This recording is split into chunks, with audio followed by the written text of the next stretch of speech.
By the 12th day of Christmas, my true love's carbon footprint will have added 285 wasted kilos of CO2 to the atmosphere.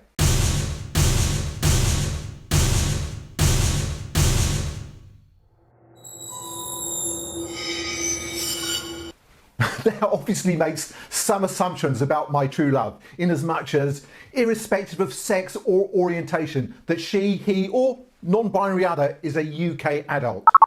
Other countries may waste more or less carbon per adult over the festive season, and results may differ from person to person.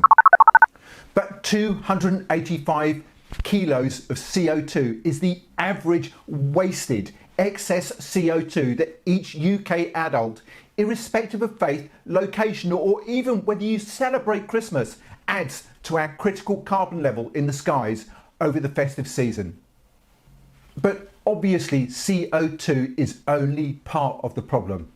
You've got your forever plastics, plastic packaging, plastic Christmas trees, discarded fairy lights and chocolate box plastics are all part of the problem. Every piece of plastic ever made that hasn't been incinerated still exists today. But today I'm going to be talking about the 12 nays of Christmas. Things that you shouldn't do and things that you should do to reduce your carbon footprint over the festive season this year and every year. So with no further ado, let's get on with it.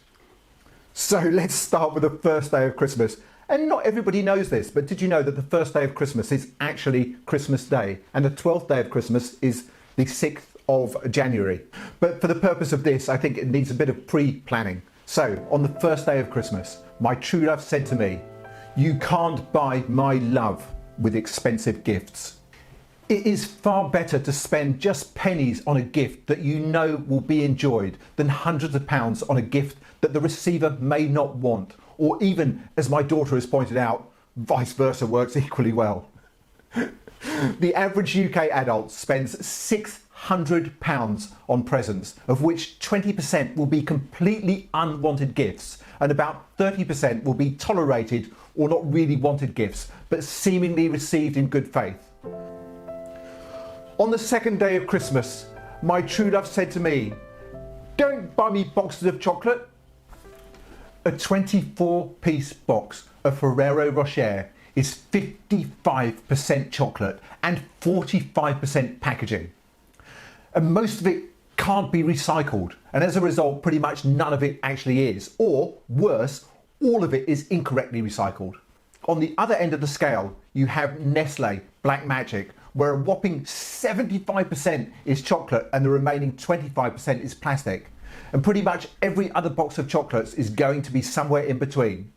Combined with the fact that in terms of value for money, you are paying 3 or 4 times as much per gram of chocolate compared to a bar of chocolate. So obviously a bar is then the way to go. Or if you really want to push the boat out, after all it's Christmas, go to an independent chocolatier. On the third day of Christmas, my true love said to me, "Don't send so many Christmas cards." The average UK adult sends out around 20 Christmas cards every year. Now, apart from the carbon footprint of posting these cards, that is also a shit load of trees. One tree is good enough. This is an average, by the way, obviously not a giant sequoia tree. But each tree is roughly good enough to make 3,000 Christmas cards. So for a family of 4, that's one tree every 37 years. Or my town of 30,000 people, that would be 200 trees cut down every single year just to send Christmas cards. I know that Christmas is an important time to keep in touch with people, and I know that cards are an important thing for lots of people. But if you're going to send Christmas cards, try and choose recycled Christmas cards, or you could even phone them or visit people instead. On the fourth day of Christmas, my true love said to me, "Don't buy more food than you can eat or use before it goes off." On average, throughout the year, we waste and throw away about 30% of the food we buy. And at Christmas time, that is not any better. In fact, it tends to be worse because we buy more, we waste a lot more.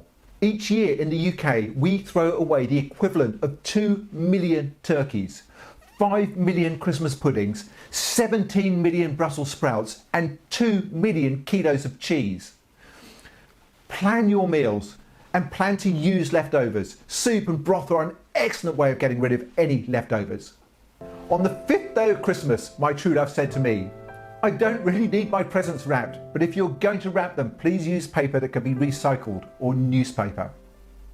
Using newspaper, brown paper, packing paper, no paper, or last year's wrapping paper to wrap Christmas presents in has its own joy. See the 9th day of Christmas for more information. But if you don't buy wrapping paper in the first place, you are already a carbon angel. On the 6th day of Christmas, my true love said to me, get a real Christmas tree. If you have an artificial tree already, keep hold of it for as long as you can. If you don't, and you are not allergic to trees, your landlord won't allow them, your cats hide in them, your dog pees on them, your children climb them, or you hate finding those pesky needles in the corner of your living room in July, the best thing that you can do for the environment is to buy a real tree that has been locally sourced and locally grown. I did actually put out an entire video on this a couple of weeks ago. There's a link in the description below and also here. On the 7th day of Christmas, my true love said to me, tell me if I buy you a gift you don't want. I have kept the receipt. My mother-in-law always used to do this. She would always say, if you don't like it, you can take it back. I've kept the receipt. And she would also carefully extract the sticky tape from each of the gifts and reuse all of the wrapping paper, as well as pretty much everything else on this list that I'm going through today. And it used to drive me crazy. It turns out she was right on every single count. 20% of gifts are not even wanted, and another 30% are just tolerated. It is time to politely tell people that the gift is not something you will ever use and have them return it. Thank you so much for the 7 swans. And as much as I love swans, I really do love swans, I really don't have the aquatic space for them. I don't suppose you've kept the receipt, have you? On the 8th day of Christmas, my true love said to me, get rid of all your older fairy lights and replace them with LEDs. If you've watched any of my previous videos, and even in this one, I never endorse people throwing something perfectly good away just because it is old or plastic, as the carbon cost is pretty much in the manufacturing and already essentially spent. But when it comes to lighting, you need to throw away your old incandescent bulbs and replace them with LEDs. Older bulbs are both a fire hazard, and unless you are running them from 100% renewables, are also a huge carbon cost to run. But make sure you properly recycle them. Don't just throw them in the trash. On the 9th day of Christmas, my true love said to me, make sure you recycle everything you can. Don't just shove it all in a bin bag because it's quicker. We tend to get lazy because it's Christmas, but I think we need to invoke the Shirley rule here. That's my mother-in-law, of sorting all wrapping paper into reuse, recycle or throw away. She was right all along. In the UK, we will throw away, not recycle, but throw away 108 million rolls of wrapping paper each year. That's a lot more trees. You know, those things that are keeping us alive? So recycle and reuse if you can. On the 10th day of Christmas, my true love said to me, don't buy me a hamper. Christ, can I say that at Christmas? Do you know how many cute, useful hamper baskets I already have in my loft or in my garage? And nobody in this house ever eats gentleman's relish, caviar or Christmas pudding. See day 5. Hampers are lazy and invariably A, cost more than the sum of their parts, and B, include 2 or 3 items that nobody in your household will ever consume. Why not take one of the useful hamper baskets out of your own loft or garage and fill it with stuff that you know the recipient will love? For me, by the way, that would be wine. On the 11th day of Christmas, my true love said to me, don't buy me stuff from Amazon. Amazon, I know it's convenient. I know it's easy to return. I know it's often cheaper. But when it comes to being environmentally friendly, Amazon are pretty much at the very bottom of the Christmas tree. And I don't mean that in a good way.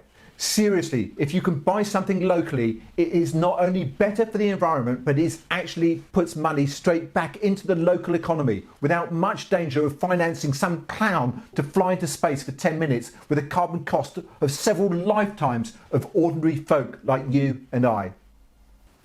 I did actually put out a video a few weeks ago on the idle rich in space, which I'll put a link to below and also here.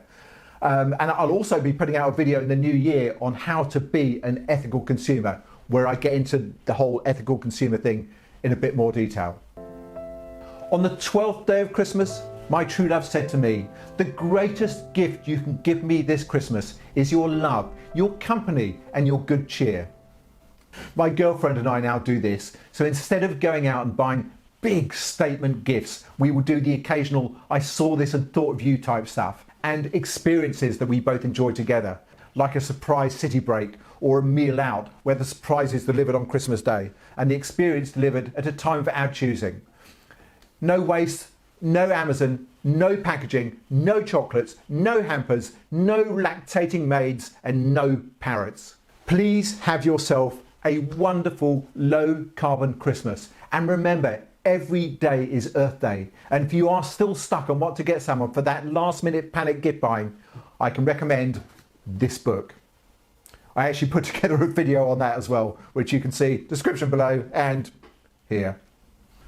If you found this video useful and feel it might be a good way to break it to your wife that you're not going to buy her that Steinway piano to replace the perfectly good Porsche piano you bought her last year, you can share it with her and your friends on Facebook, Messenger, email, Reddit, LinkedIn, Tumblr, Twitter, or anywhere else really. And if you've not already done so, please do subscribe to my channel and hit the little notification button as well, so that way I can annoy you every week with a little bing each time I put out a new video. It is entirely free. I don't want your money, just your eyes and ears. Let me have your comments, questions, feedback. I read every message, even when you are unbelievably cruel, nasty, crazy, threatening and certifiable. And please do scratch the like button. And coming up next, it's Ask Angus, where I answer your questions directly. Coming up next, it's Ask Angus. So welcome back to Ask Angus, where I answer your questions directly. So, Anthea, could we have this week's question, please? What is the point insulating our homes when it only really accounts for a fraction of greenhouse gases? And even then, the UK is only responsible for 3% of the world's CO2. China is still building coal stations. Thank you, Anthea. I'm sure I've answered this question before, or a question like it before. The answer goes something like this. Firstly, that number I think is closer to 2.5%. But anyway, for the purpose of this, the UK has a population that is equivalent to 0.87% of the world population. So at 2.5%, where we are exceeding our fair share of CO2 output per person, and at 3%, we're exceeding it even more. So we're currently using almost 3 times or over 3 times more than our fair share of CO2. And as you will be aware, we are, as a species, already using or polluting the atmosphere with too much CO2. So each UK citizen needs to reduce their CO2 output by at least 2/3, and probably more, if we are going to keep our life support system going so that our children can have a life. And then the next part of this question, this drives me crazy. Why should we do it if China don't? Why should we do it if India don't? Why should we do it if Russia don't? Why should we do it if Germany don't? Why? Don't be a bloody child. Wake up. If everybody thought like you, where would we be? Oh shit. Have yourself a merry little Christmas. Let your heart be light. From now on, our troubles will be out of sight.